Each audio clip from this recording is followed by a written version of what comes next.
বিপত্তারিণী পুজোয় আসল কি লাগে সেটা আমরা অনেকেই দিই না, যেমন আমিও এই বছর সেটা দিইনি।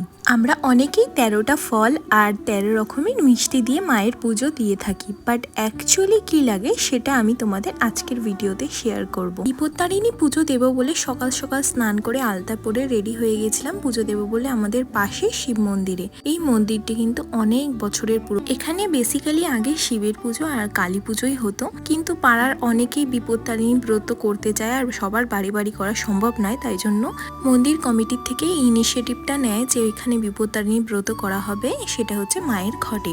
এখন তো প্রায় সব জায়গারই খাল বিল পরিষ্কার করা হয়েছে, তার জন্য কিন্তু আর একটু বেশি সুন্দর লাগছে। পুজো করে এসে আমি 13টা ফল খেয়ে নিয়েছিলাম, তারপর মাসির বাড়ি গিয়েছিলাম আর মাসি বললো যে আসল কি কি লাগে সেটা হচ্ছে 13 রকমের ফুল, 13টা পান আর 13টা সুপারি। তোমরা কারা কারা বিপত্তারিণী পুজোর উপোস করো অবশ্যই জানিও। বাই, দেখা হচ্ছে নেক্সট ব্লগ।